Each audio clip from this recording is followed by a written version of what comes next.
Hello. Mensuration and its literal meaning is to measure. So basically it refers to the part of geometry concerned with ascertaining lengths, areas and volumes to the objects. So mensuration is quite instrumental and it plays a big part in real world applications.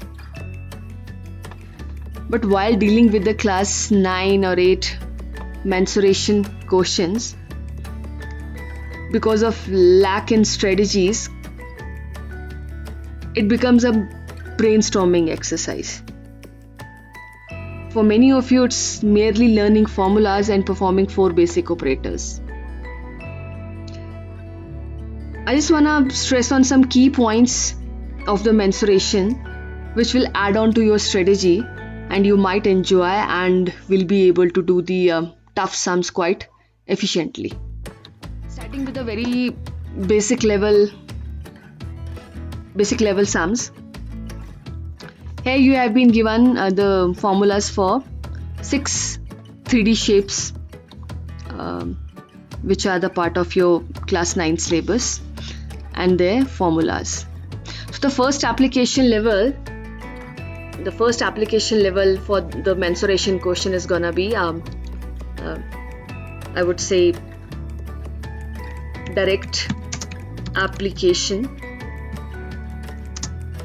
of formulae, I would say. What comes under this? Actually, you'll be given the variables and you have to find out the either lateral surface area, total surface area or volume. This is the direct application of the formula. You'll be given R and H and you have to find out the volume of cylinder. You'll be given R, L, you have to find out the curved surface area of the cone. This is called the direct application of the formula. The next, I would say, using formulate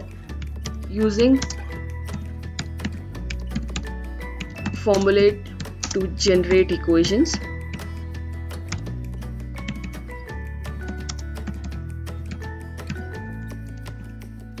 And solving those equations.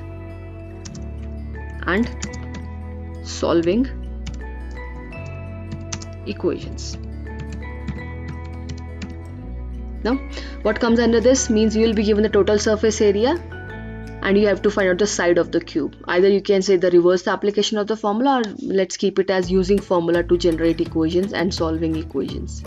Now, suppose you have been given the volume as 300.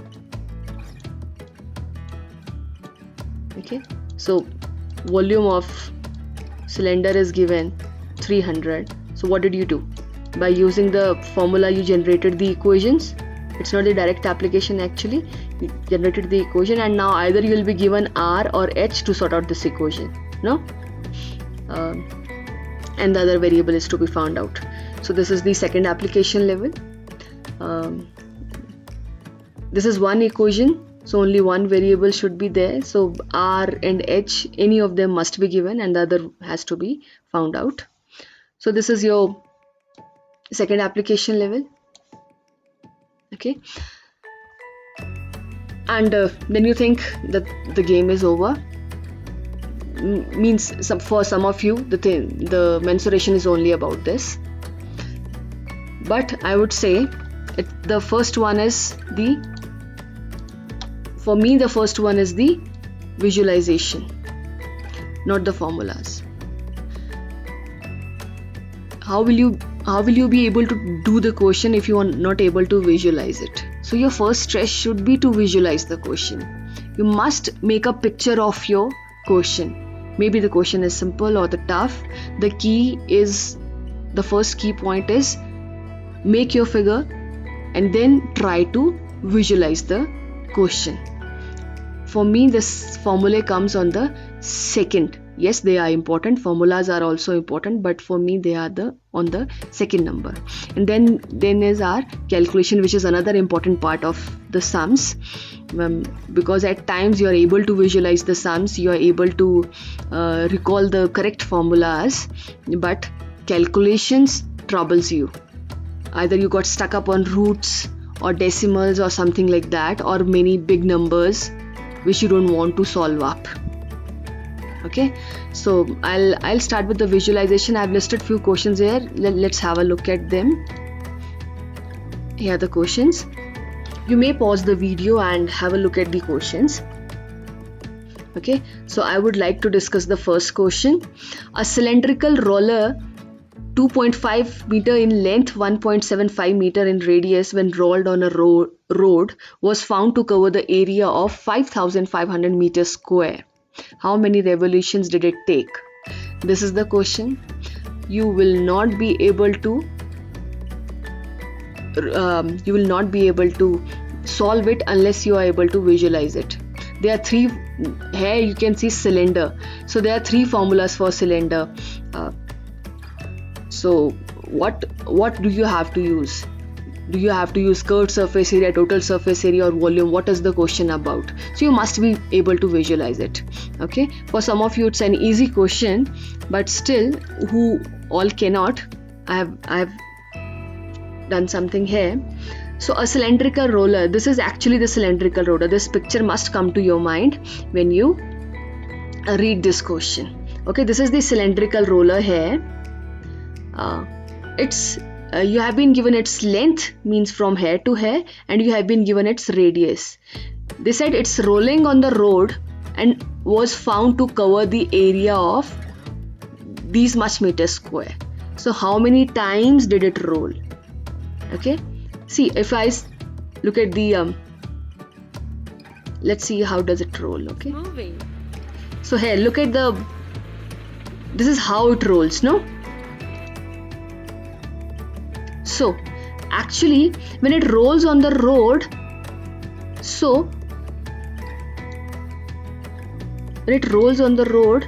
actually it's in one revolution it leaves a print of its curved surface area. If you're not able to visualize this, then you won't be able to finish this sum. Okay, so in one revolution it actually leaves the print of its curved surface area on the road. No, so once you are able to visualize this, then you will be able to solve it up. Okay, so basically the roller has covered an area of 5,500 meters square. Then how it should come? Actually, that 2 pi. See, it's curved surface area, so it's 2 pi RH. So is 2 pi RH is equals to 5500? They said it has printed an area of these much meters square on the road. Okay, so how many revolutions has it taken? So the revolutions can be many, so I would solve this question like this. Suppose it has taken n revolutions, so n times 2 pi RH. So if your n comes fraction, that means the roller didn't complete its one rotation even. Okay, so you have been given the radius, you have been given the height, so these all things can be shifted to that side. Okay, and then can be sorted for n. Okay, we are discussing the key point visualization, but here I'll also discuss the calculation skills along with that. Anyways, all three of them, visualization, calculation, and formula, they come within the same question always, no? So here, what did I do? So many of you would have done it like this. You would have calculated the curved surface area of it, no? Calculating the curved surface area first.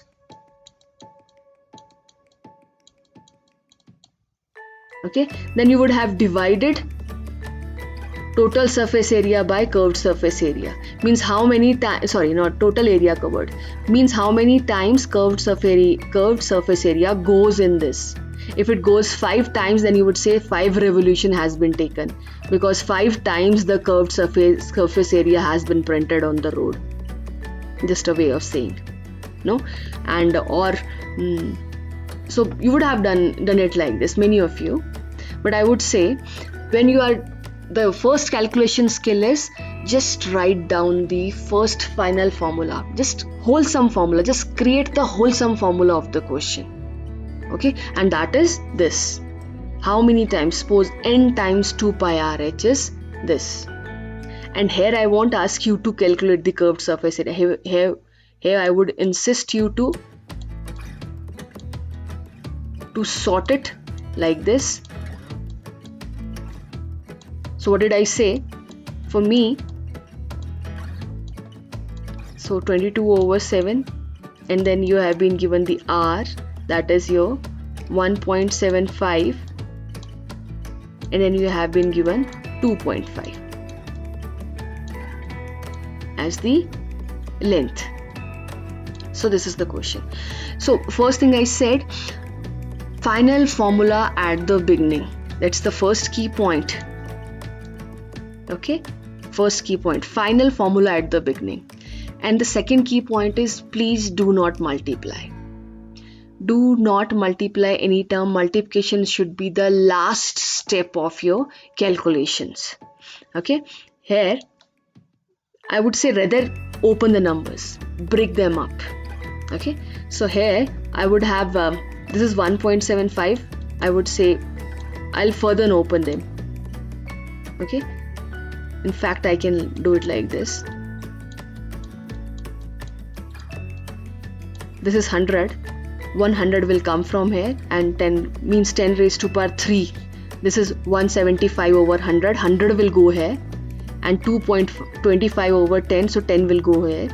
So actually 10 raised to power 3 will come in the numerator, and 10 raised to power 2 is already present in the numerator. So it is your 10 raised to power 5.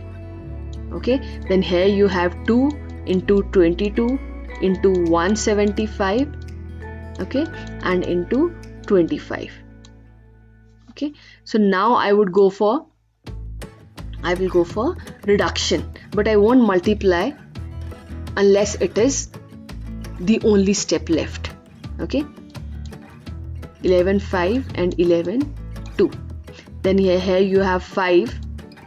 You can reduce this number with this. I'm not reducing this, I just want to make it bit small. Okay, see, if I'll reduce it, then I will have a tough time reducing 7. So I'm just, I'm reducing this with this, maybe I get a multiple of 7 here. So this was 175, so 5 3s are 15, 16, 17, so 5. So I got it.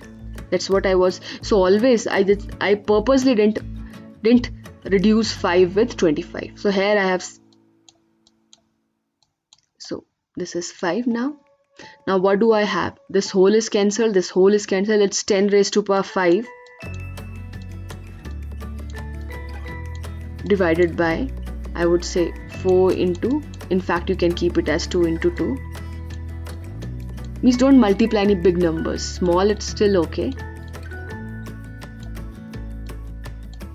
Okay, now you can open it and simply you can deal with the reduce them with the denominator. 110 can be taken out. In fact I would say here you have 25 and here you have 4, so you have got 100 here. So I would say this will become 10 raised to power 3 over 5, and in fact this will become, if I write it as 10 into 10 into 10, this will become 200. No? Because this is 10 into 10 into 10, so 110 will become 2, and then it's 200. So you know what did I do? I did not multiply. You would have multiplied it. Many of you would have multiplied 2 into 20 into 1.75 into 2.5, and then you would be looking for how to reduce it with this, with 5, 500 and 7. Okay, when you have to reduce it, when you have to reach some answer, why to make big numbers and trouble yourself?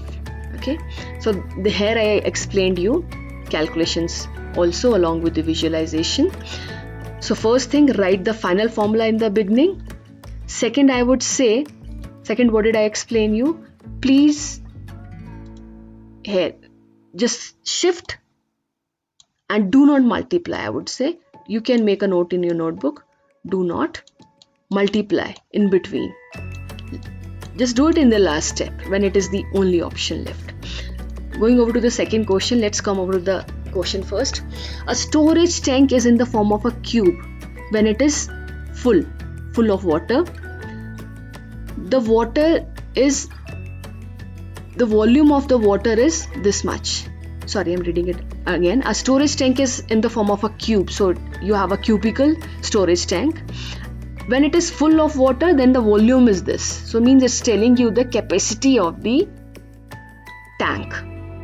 The present depth of water is this much. 1.3 means presently the water in the tank is this much, up to this height. Find the volume of water already used from the tank. This question I gave you yesterday in your on your Wednesday's module, and many students just subtracted 1.3 from this because they thought this is the actual capacity of the water and this is the present capacity of the water. So the volume which is already used, this minus this. But this is not the capacity. You misunderstood this. Okay, if the present depth of water is 1.3 meter, so that's why I said visualization is the very first step. Okay, so let's go to this question. That's why I say you must make figures. A storage tank is in the form of a cube. Here I have kept a storage tank. When it is full of water, the volume is 15.625 meter cube. Means the volume of this tank is 15.625 meter cube. This full cubical tank. Okay. As it is cubical and its volume is this, so we can actually find the side of the cube. Okay. And what to find out? You have to find out how much water is being used. Present depth of water is 1.3 meter. I don't know where will be 1.3 meter. Okay, should I label it this? Because I don't know what is the height of this tank.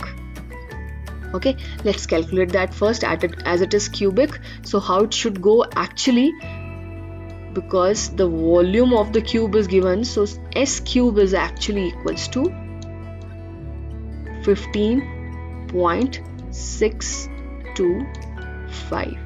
So S, if you will calculate, okay, that you must know how to find out the cube root of this decimal number. Okay, which is very simple. Just reduce it into fraction. 15,625 over 1000. So the cube root of 1000 is 10, and the cube root of this can be taken out by prime factorization. Okay, and this will then it will come as 25 over 10, which is 2.5. That means this is 2.5 and it is cubical, so this is also 2.5, this is also 2.5, and this is also 2.5. Sorry,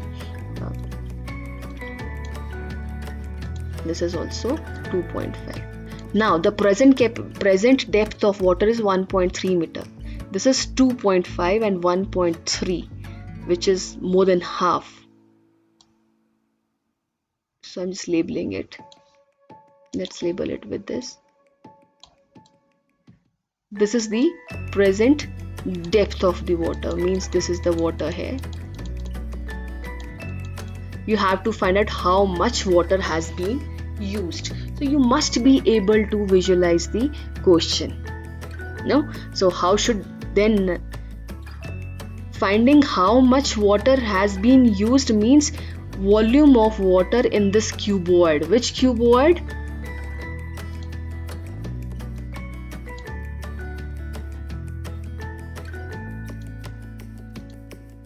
I would say here is a cuboid. No? This cuboid. This water has been used up.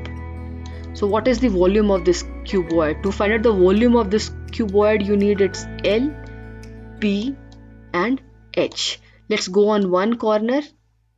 Okay, so what is the L? This is 2.5. What is the breadth? That is also 2.5. What is the height?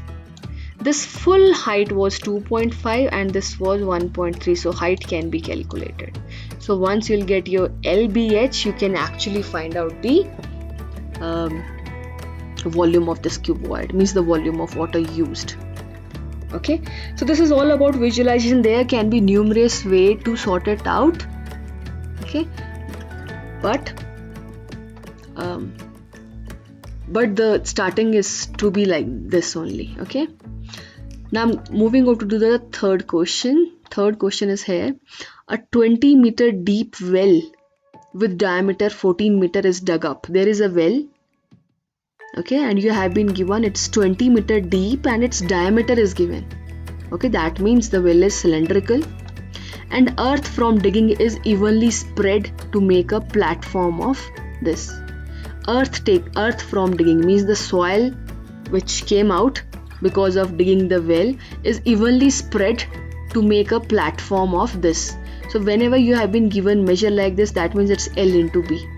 So a platform of this format means a rectangular platform. A rectangular platform is aside the means the soil is thrown on the rectangular platform and not outside that.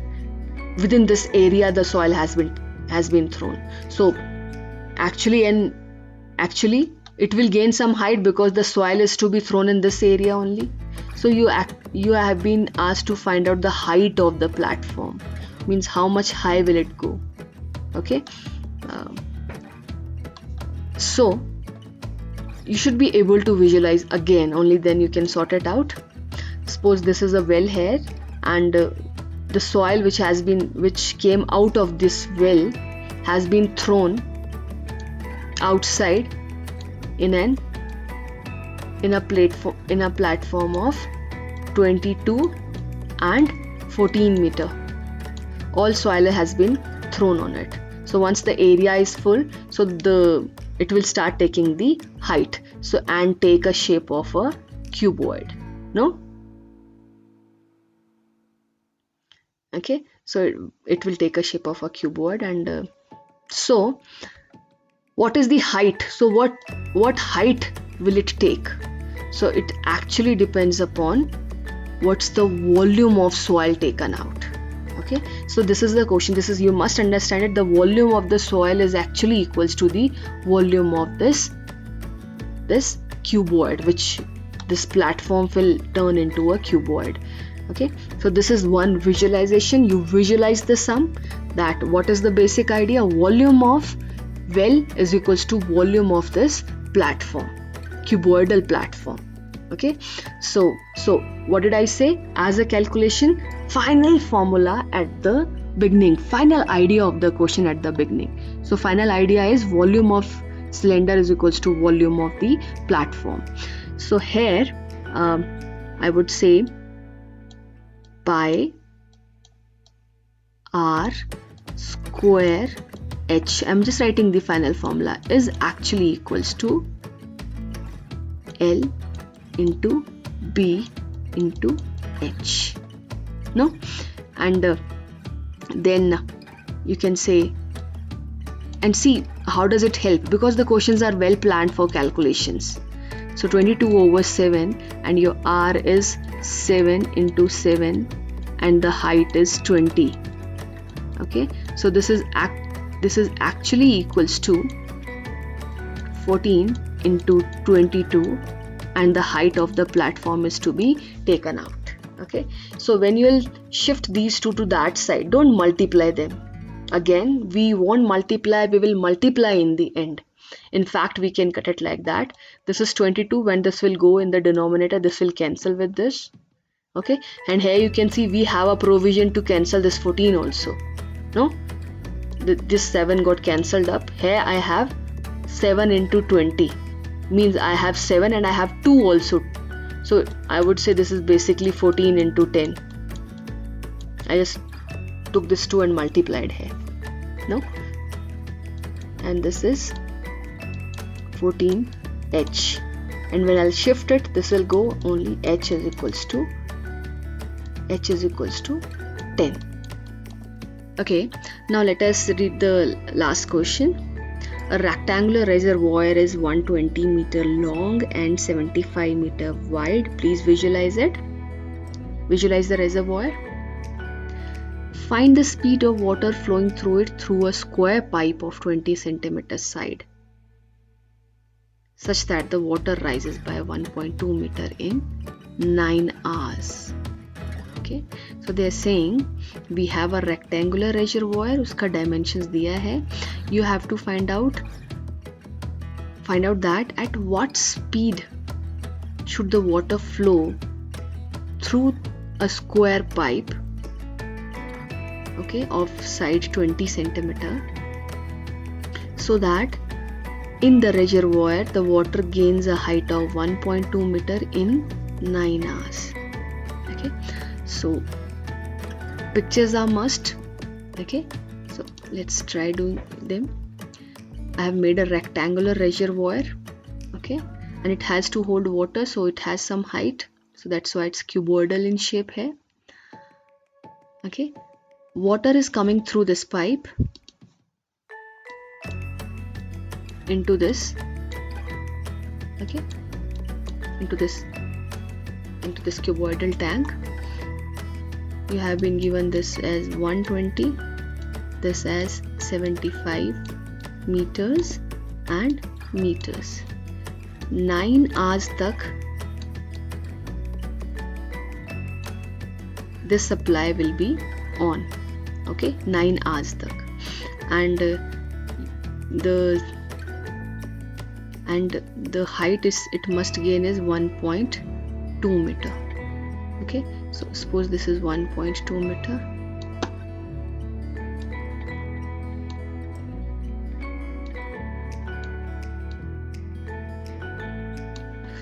So this much water has to be filled up in 9 hours.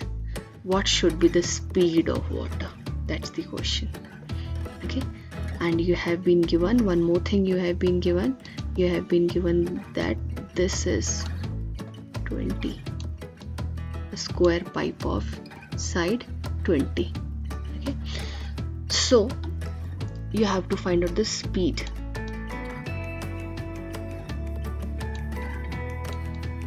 Okay, you have been given the time in 9 hours. Okay, see, the volume should be, you have been given all of these three measures. The height of the water should be, it should be 1.2 meter.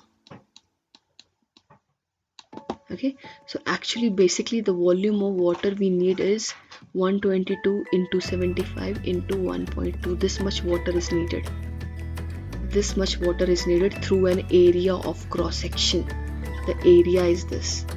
Okay, so we can relate it like that if we want this much volume,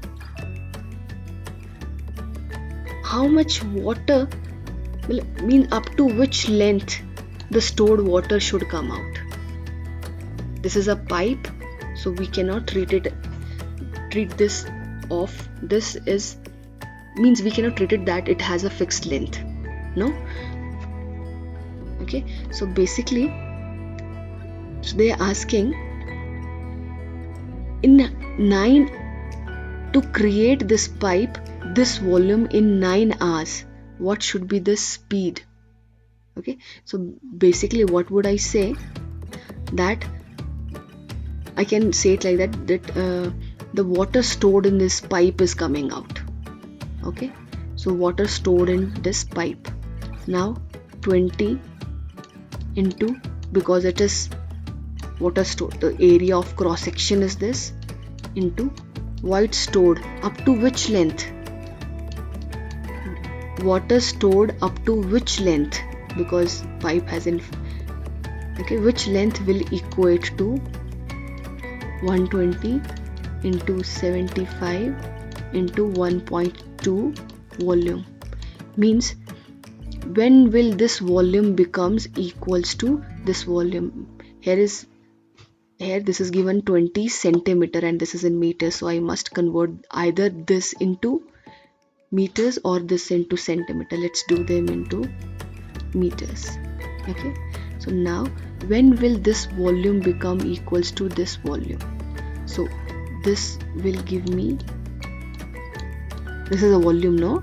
This is the area of cross section and this is the length of the pipe. So basically pipe has been treated as a cuboid of unfixed length in a way, no? So up to which depth, up to which distance the water stored in the pipe should come out to become this volume. So that will give you the height of the pipe in a way, or you can say the distance, means the distance till which the water must reach the reservoir. Okay, suppose this is that distance. Okay, in 9 hours this water comes till here. Okay, in 9 hours this comes into this and fills up like this, fills up to this. So we'll get the distance. And now how to find out speed? Means this distance, whatever the value will come, this distance has been traveled in 9 hours, then you can find out speed. Okay, this is basically of understanding, you understand it in your own way. Okay, so if you have any query, please tell me. I'm just ending this video here because it's going too long. The calculation skills will be discussed in the part 2 of this video. So here I discussed 4 questions with you, which was stressing on the visualization of the question. Means try to visualize, make figures. Okay, unless there's no point working it up. Okay, that's all for it. Thank you.